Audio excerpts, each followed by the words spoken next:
आती है बेझिझक। ये कविता संग्रह मेरा ज़मीन मेरा आसमान उसकी कोई आखिरी मंजिल नहीं है। अभी उसके पास बहुत सारे अनगाए गीत हैं, नज़में हैं। प्रेम में पागल होकर पद गाए जाते हैं, कविताएं लिखी जाती हैं, परंतु दीवा है उसकी प्यासी आत्मा पहाड़ की किसी अंधेरी काली गुफा में कुछ नया तलाशता मिल जाएगी आपको। परंतु एक उसी क्षण उसका चेहरा आत्मतुष्टि से भरा चमचमाता है जब वे अपने बच्चों का नाम लेती है, जैसे नाम नहीं ले रही, मंत्रोच्चारण कर रही है। शायद इसीलिए जीवन के हर पहलू को लवलीन जीती है, भरपूर सच्चाई और शिद्दत के साथ, और वही उसकी पूर्णता है। मैं उसे बधाई देती हूँ कि इतना सुंदर कविता संग्रह उसने लिखा, और मुझे विश्वास है कि आगे भी वो बहुत लिखेगी, और इसी तरह आप सब उसकी बुक लॉन्च पे आते रहेंगे।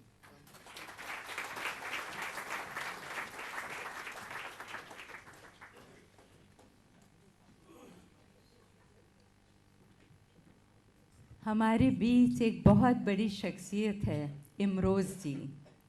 मैं चाहूँगी इमरोज़ जी आप प्लीज़ स्टेज पर आएँ।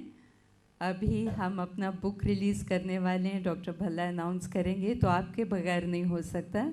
इस किताब के सारे चित्र इमरोज़ जी ने बनाए हैं।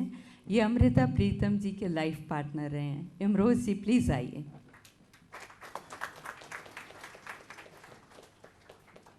रमेश जी आप लेकर आए इमरोज़ जी।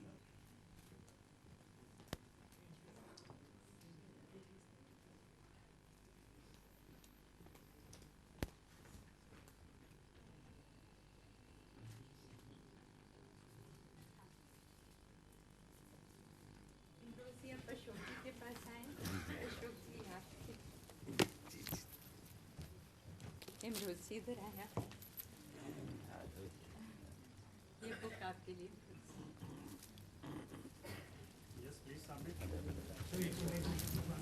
I'm requesting His Lordship Justice Kaju, Jetmalani Sahab, Kiran Devi, Dr. Ashok Chakradhar और Manoj ji, please come here. Sir एक साथ हो जाएं सब लोग। बुक है। जस्ट एम्बेसडर साहब को बुलाइए। मैम यहाँ आ गया sir.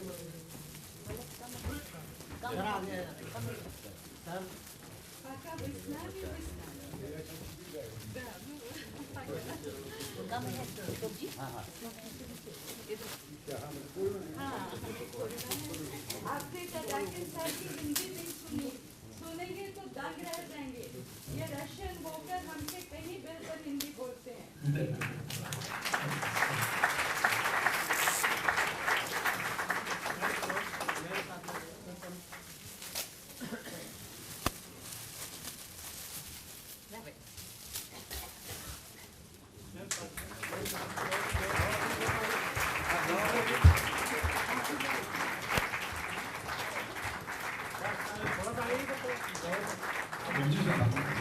Sorry, you have to be patient. We have to oblige her.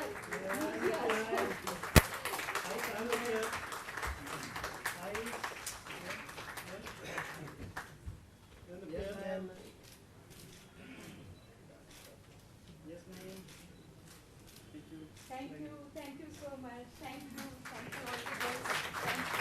Thank you very much, sir.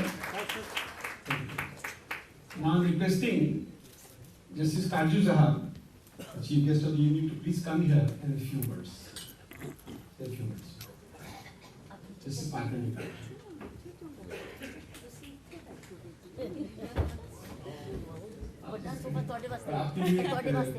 He's asking you want English or Hindi. I think Hindustani बोले जो भी आपको पसंद हो।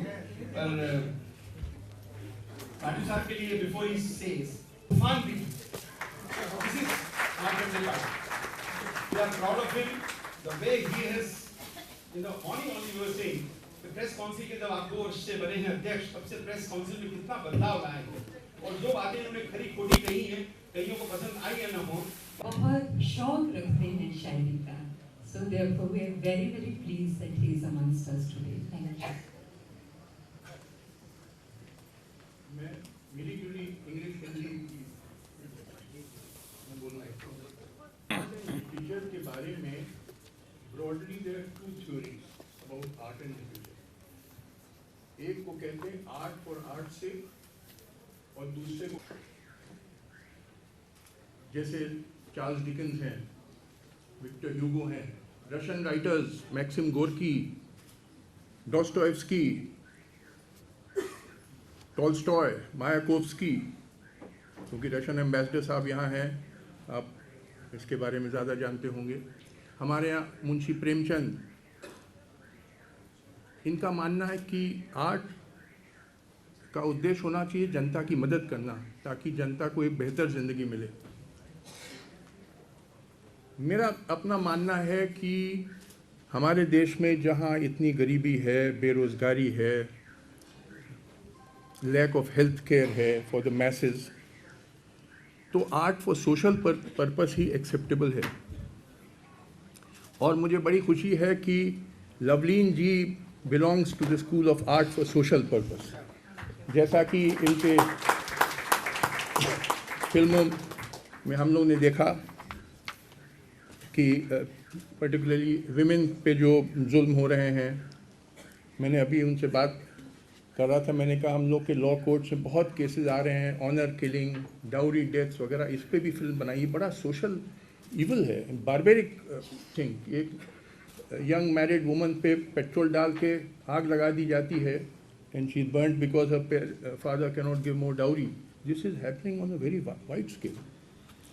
Honour killing in many parts of India, boy and girl who want to get married, they are killed because the parents or caste members disapprove. इस पे film बनाई है। ये बड़े भारी सोशल इवल्स हैं which are barbaric, which are a disgrace to the nation. तो मुझे बहुत खुशी हुई यहाँ आकर, और मैं लवलीन जी को मुबारक देना चाहता हूँ। इनकी किताब भी मैंने पूरी तो नहीं पढ़ पाई, कुछ पढ़ने पड़े, बहुत ही अच्छी लगी, बहुत ही भावपूर्ण इनकी कविता है, और मुझे उम्मीद है ये और भी आगे चल के बहुत श्रेय कमाएंगे। धन्यवाद। थैंक यू पाटिल साहब, थैंक यू वेरी मच। आपका आशीर्वाद बहुत ज़रूरी था। लवलीन वॉज वेरी कीन कि justice Katju must come, and we are obliged that you have कम।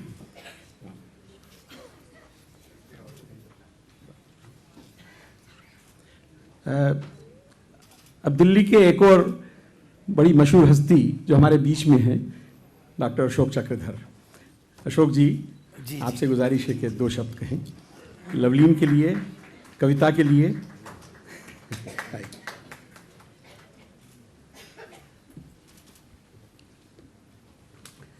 आदरणीय जस्टिस काटजू जी, राम जेठमलानी जी, किरण बेदी जी और इमरोज साहब, और सारे मोहब्बत के मारो, इन कविताओं को वही सराह सकता है जिसने कभी कोई कराह अपने अंदर महसूस की हो, कभी प्रेम के कारण। मर्यादाएं बाधाएं बनती हैं, लेकिन एक राधा भाव होता है जो सदैव शाश्वत रहता है, जो स्वयं को भी पता नहीं होता, अपने अंदर से हम अपने आप को खोलते हैं। आज आपने देखा कि जब हम विमोचन कर रहे थे, तब लवलीन स्वयं अपनी किताब को अनावृत कर रही थी। वो जो उसके अंदर थी, वो स्वयं को खोल रही थी जैसे। ये बहुत बड़ी बात है कि हम स्वयं को किसी पेपर पन्नी में या किसी आवरण में न बांध कर रखें। अगर हम खोल सकते हैं और खुल सकते हैं, तो शायद वो दूसरों के लिए मार्ग प्रशस्त होगा कि हम भी तुम जैसे ही हैं। आदरणीय काटजू जी ने कहा आर्ट फॉर आर्ट से क्या आर्ट फॉर सोसाइटी। निश्चित रूप से लवलीन सोसाइटी के लिए है, और उनकी एक बहुत छोटी सी 2 पंक्तियों की कविता जो अभी किसी ने उद्धृत भी की थी कि मैंने पौधे को पानी दिया और प्यास मेरी बुझ गई। शायद सर ये कविता जो आप कह के गए हैं उसका एक आख्यान है कि अगर किसी के लिए कुछ करने में आप तृप्ति का बोध कर सकें, अगर आपके अंदर वो छटपटाहट हो जो बाहर हो, जब भी अटक जाती है कोई पतंग वृक्ष के सबसे ऊपर वाले पत्ते के पास, तो जड़ों में कुछ फड़फड़ाता है। छटपटाहट भले ही ऊपर दिखे, लेकिन संवेदन तो नीचे तक आता है। उस संवेदन को बहुत शिद्दत के साथ लवलीन महसूस करती आ रही है। मुझे हैरानी है कि मेरी उनसे 25 कम 30 साल से इतनी की है नहीं वो, लेकिन मेरा परिचय है और साथ काम करने का तजुर्बा मुझे मिला है उनके साथ।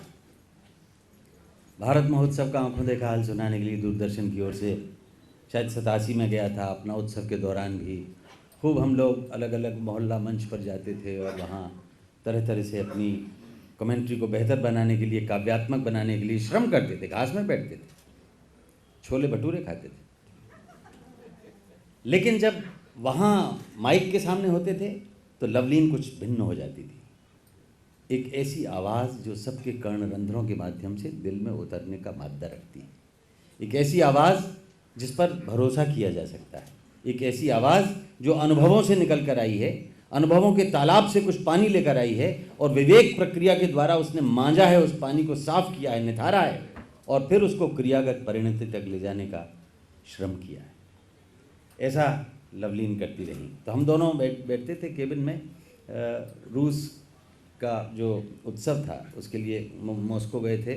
फिर लौट में जो उसका समापन समारोह था तब वो हमारे और लवलीन जी के ज़िम्मे आया और पूरे 3 घंटे तक हम भाषा के साथ खेलते रहे। और मैंने पाया कि एक ऐसी शब्द संपदा लवलीन के पास है कि जो नोट्स बनाए थे वो परे रख दिए, जो शारीरिक भंगिमाएं और जो नट कौशल इन्होंने कलाकारों का, रूसी कलाकारों का देखा, उस पर इनके शब्द जैसे स्वतः एक झरने के समान झरते जा रहे थे। तो वो शब्द का कौशल लवलीन के पास है जो अन्यत्र एकदम दुर्लभ है। मेरे शब्द शब्द नहीं हैं, डूबते को सहारे के तिनके हैं। और मेरे भी कहाँ हैं वो शब्द, पता नहीं किन किन के हैं। लो तुम्हें दे रहा हूँ गिन गिन के, हो सको तो आज हो जाना इनके।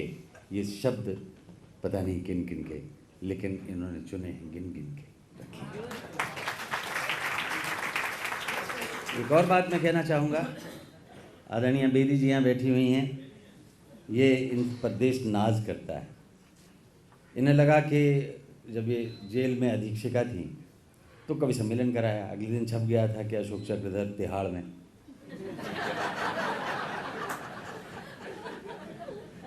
तो मुझे सफाइयाँ देते देते कठिनाई हो गई क्योंकि सूचना बहुत ढंग से नहीं छापी गई थी। बहरहाल लवलीन भी वहाँ जाती रही हैं और कैदियों को जहाँ भी कष्ट का, जहाँ भी दर्द का कोई ज़रा सा भी उत्सव है, लवलीन वहाँ पहुँच जाती है। डाइन पर इनकी बनाई हुई फिल्म देखिए, बाल मजदूरी पर बनाई इनकी फिल्म देखिए, बलात्कार पर, और जितने भी 100 से ज़्यादा फिल्में इन्होंने बनाई हैं, हर फिल्म में एक कविता है और ये किसी भी कष्ट का मानवीकरण कर देती है, पर्सोनिफिकेशन कर देती है। संघर्ष आते हैं, हम जीवन में वैसे नहीं रह पाते जैसा कि हर कोई देखता है सपना कि हम बड़ा मधुर और सुखी जीवन जिएं। अगर सब सुखी जीवन जी रहे होते तो साहित्य नाम की चीज़ ही नहीं होती। ये दुख है जो हमें प्रवृत्त करता है लिखने के लिए, और फिर हर चीज़ एक मानवीय रूप रख के इनके सामने आती है। जैसे चुप्पी है, चुप्पी इनके पास आएगी और ये नहीं आने देंगे उसको, क्योंकि नहीं रहना चाहती चुप।